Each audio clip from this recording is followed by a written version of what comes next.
Sebenarnya melukai diri ini normal atau tidak sih, Dok? Melukai diri sendiri itu pasti bukanlah sesuatu hal yang normal. Nyabut-nyabut rambut, itu sebenarnya itu merupakan melukai diri sendiri atau self harm atau bagaimana, dokter? Kalau self harm ini kan dia biasanya melukai atau mencederai dirinya dengan sengaja. Iya. Kalau dari diagnosanya sendiri, kalau cabut-cabut rambut ini ada lagi dia namanya trichotillomania. Benar. Beda dengan self harm. Gitu, dokter. Apa sih yang mereka rasakan, sensasi seperti apa? Kalau ditanya alasannya apa gitu ya. Jadi beberapa ada yang mengatakan itu sebagai pengalihan dari rasa sakit atau tekanan yang sangat berat. Love yourself and stop self harm. Assalamualaikum, salam sejahtera, salam sehat jiwa. Bersama saya Saifuddin Nasution di acara Seksi Ansietas PP PDS KJI, dan di tengah-tengah kita telah hadir narasumber kita yang gak asing lagi ya, dokter. Apa kabar, Dok? Alhamdulillah sehat. Dokter Saifuddin, apa kabar? Alhamdulillah sehat, dokter. Yaitu Dokter Desi Mawar Jalia, Magister Kedokteran, Spesialis Kedokteran Jiwa. Jadi topik kita hari ini sebenarnya agak seram-seram gitu ya kan, Dok? Ngeri-ngeri sedep kalau kata orang Medan ya. Susah juga, Dok, ini membilangkannya, tetapi memang banyak sekali yang kita lihat di masyarakat memang terjadi hal seperti ini. Jadi topik kita hari ini adalah kenikmatan melukai diri sendiri, apakah itu normal atau tidak. Nah, jadi itu juga saya berpikir juga, Dok, sebenarnya melukai diri ini normal atau tidak sih, dokter? Ya, judulnya sangat menarik sekali ya, Dokter Udin ya. Kenikmatan melukai diri sendiri. Iya. Kalau ditanya namanya luka pasti sakit ya. Benar. Tapi ini kok nikmat gitu. Jadi sebenarnya kalau ditanya melukai diri sendiri itu normal nggak sih, Dok?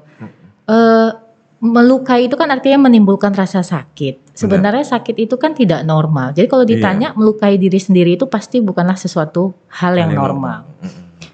Itu, dokter. Berarti itu merupakan yang tidak normal sebenarnya, melukai diri sendiri. Walaupun orang itu merasakan kenikmatannya itu ya, dokter ya. Benar sekali. Jadi, Dok, kan saya pernah baca itu ada yang nyabut-nyabut rambut. Itu sebenarnya itu merupakan melukai diri sendiri atau self harm atau bagaimana, dokter? Ya, jadi kalau self harm ini kan dia biasanya melukai atau mencederai dirinya dengan sengaja. Iya, benar. Sedangkan kalau mencabut-cabut rambut itu dia biasanya karena ada dorongan atau impuls yang nggak bisa dikendalikannya, akhirnya dia mencabut rambutnya. Nah, biasanya ini diikuti dengan perasaan ansietas, khawatir atau cemas yang berlebihan, atau ada rasa depresi, sedih yang berlebihan. Dia jadi melakukan tindakan yaitu dengan mencabut-cabut rambutnya supaya untuk lebih tenang, lebih lega. Benar. Tapi sebenarnya ini beda dengan self harm. Oh, itu berbeda ya? Beda. Jadi kalau dari diagnosanya sendiri, kalau cabut-cabut rambut ini ada lagi dia namanya trichotillomania. Benar. Beda dengan self harm. Itu, dokter. Berarti kalau self harm itu sendiri itu memang harus ada yang melukai diri sendiri ya, Dok? Benar. Ada tidak pembagiannya, Dok? Oke, jadi self harm ini kan memang adalah perilaku seseorang yang dengan sengaja melukai dirinya sendiri. Ini akibat karena adanya tekanan atau distress yang sangat berat yang dialaminya, atau perasaan negatif yang sangat berlebihan, atau ada suatu momen atau event yang sangat menyakitkan. Akhirnya dia melakukan self harm untuk membuat dia lebih lega atau mencari pengalihannya. Nah, kalau ditanya orang yang melakukan self harm ini biasanya ada dua jenis, ada dua. Yang pertama dia self poisoning dengan meminum racun, ataupun self injury dengan menyakiti dirinya, seperti paling sering itu menyayat ya, menyayat tangannya dengan pisau atau membenturkan kepalanya ke dinding. Jadi memang dia dengan sengaja untuk melukai dirinya. Oh, memang dengan sengaja dia untuk melukai diri sendiri. Benar. Jadi saya kadang-kadang berpikir juga, dokter, sebenarnya orang yang self harm mungkin ada pengalaman dari dokter itu, mungkin ada nggak cerita mereka apa sih yang mereka rasakan, sensasi seperti apa? Karena kan kalau kita benturi aja, aja kepala bentur ini kan susah, sakit kan, Dok? Apalagi sampai berdarah atau terluka gitu, Dok. Jadi memang banyak sekali ya Dokter Saifuddin, makanya saya sangat tertarik sekali ketika dikasih judul ini. Memang inilah fenomena yang banyak sekali dialami, apalagi dengan remaja, usia-usia muda. Jadi dia sangat mudah sekali untuk melakukan self harm. Kalau ditanya alasannya apa gitu ya. Jadi beberapa ada yang mengatakan itu sebagai pengalihan dari rasa sakit atau tekanan yang sangat berat. Jadi dia dengan sengaja melukai dirinya sendiri, berharap rasa sakit sakit mentalnya itu tergantikan dengan sakit fisiknya. Gitu. Jadi ketika dia melukai diri sendiri kan yang sakit fisiknya, dia berharap itu tergantikan. Tetapi ternyata kan salah gitu ya. Dia tetap akan merasakan stres yang berat, tekanan yang berat gitu.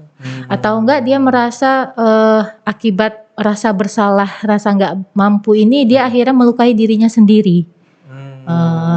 Jadi sebenarnya remaja-remaja yang mengalami self harm ini bisa saja sebenarnya ada sesuatu yang nggak baik-baik saja nih yang terjadi sama dia, gitu. Umumnya kenapa dia melakukan self harm biasanya karena kehilangan kasih sayang atau perhatian. Apakah itu dari keluarganya, seperti orang tuanya atau teman-temannya.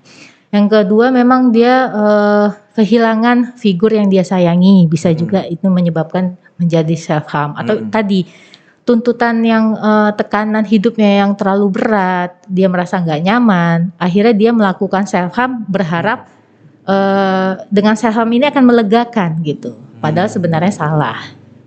Mungkin seperti itu Dokter Saifuddin. Ya, memang kalau dilihat berarti sebenarnya peralihan saja, Dok. Ya. Dari hal yang besar, jadi dibuatnya untuk self harm untuk menghindari hal yang besar. Padahal sebenarnya itu nggak baik ya, Dok. Nggak baik. Tapi memang biasanya orang-orang yang melakukan self harm ini ada gangguan mental yang terjadi sama dia. Misalnya apakah dia ansietas, depresi, atau yang paling sering sekarang ini ada namanya gangguan kepribadian borderline atau ambang. Itu juga sangat tinggi ya angkanya untuk terjadi self harm. Oh, termasuk juga ciri kepribadiannya, Dokter. Benar.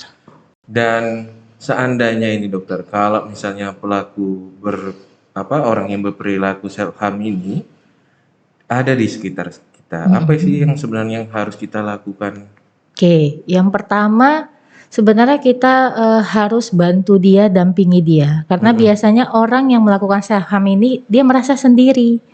Gitu ya, dia merasa sendiri, tidak ada yang memahaminya. Akhirnya dia udah lebih baik aku melukai diri. Yang paling beratnya takutnya jadinya nanti suicide ya atau bunuh diri ya. Jadi yang pertama kita bantu dia, tawarkan bantuan, beri dukungan. Kamu kenapa? Jadi kita sisihkan waktu kita untuk mendengarkan dia. Ibaratnya yang paling penting sebenarnya jangan menghakimi dia. Kadang kita seringnya gitu, kamu ngapain? Ngapain sih nyayat-nyayat tangan atau ngapain sih nyiksa diri gitu. Sebenarnya yang harusnya kita lakukan adalah kamu sebenarnya kenapa? Apa yang kamu rasakan? Kenapa sampai harus melukai diri? Nah, jadi kita menjadi pendengar yang baik lah ya mungkin ya untuk lebih memahami dan mendengarkan dia. Yang kedua, kita sebagai orang sekitar sebenarnya orang-orang yang melakukan HAM ini sudah kasih warning sign ya. Kayak dia ada perubahan pola perilakunya, lebih sering menyendiri, isolasi, ataupun pola makannya mulai nggak mau makan, atau tidurnya mulai nggak bisa tidur. Artinya kalau kita punya teman atau keluarga yang sudah kita rasa udah ada perubahan perilakunya yang tidak seperti biasanya, harusnya kita melihat bahwasanya nih lagi nggak baik-baik saja dia nih, gitu. Jadi memang harus lebih peduli lah kita dengan sesama ya. Dan kalau misalnya memang kita rasa dia butuh pertolongan profesional, kita tawarkan bahwasanya kamu misalnya dia nggak mau bicara dengan kita, kurang percayalah mungkin kan. Apakah kamu mau bantuan profesional seperti ke psikolog atau ke psikiater?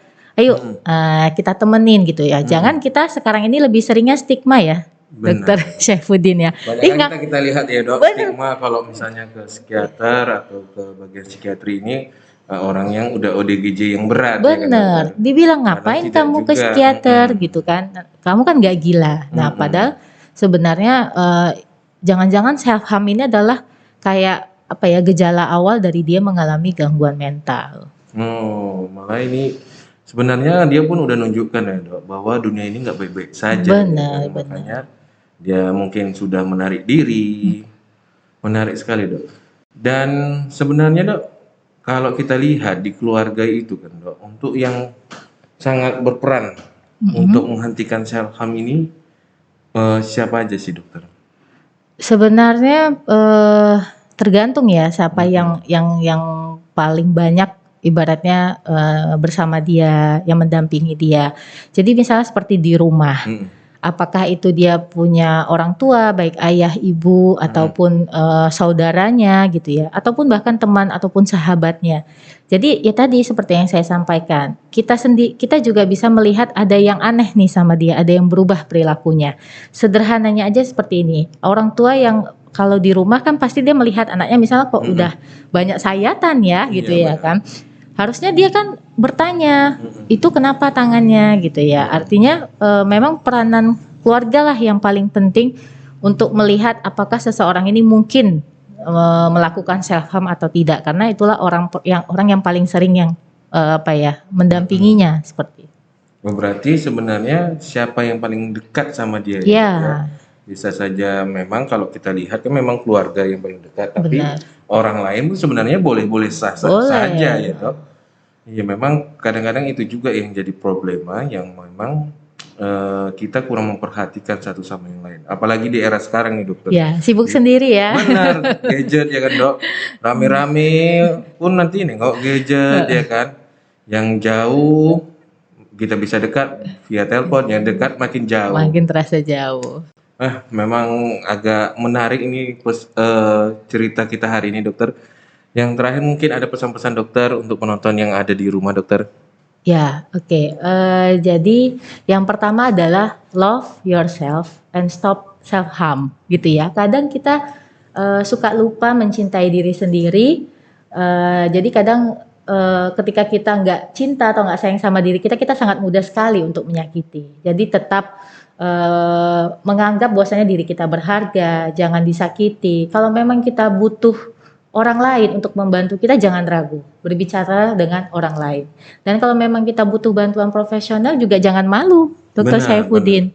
Gitu. Jadi ketika kita dalam kondisi yang sedang tidak baik-baik saja, kita harus menyadari kita memang butuh pertolongan. Nah, jadi nggak sampai jatuh ke self harm. Benar. Saya setuju kali dok, memang harus paling utama itu kita mencintai diri sendiri ya dokter. Dan mungkin ada teman-teman yang di rumah dokter ingin berjumpa dengan dokter atau berkonsultasi dengan dokter, bisa jumpa di mana dokter? Baik, saya tugasnya di Rumah Sakit USU di Jalan Dr. Mansur, atau boleh ke praktek pribadi saya di Jalan Jemadi nomor 8. Oh, Jalan Jemadi ya dokter? Jemadi. Baik dokter, terima kasih banyak dokter atas kehadirannya. Jangan bosan-bosan dok. Insya kalau diundang Allah, nggak pernah bosan Dr. Saifuddin. Saya kasih. Terima kasih semuanya. Akhir kata saya ucapkan tiada kesehatan tanpa kesehatan jiwa. Assalamualaikum warahmatullahi wabarakatuh. Salam sejahtera, salam sehat jiwa.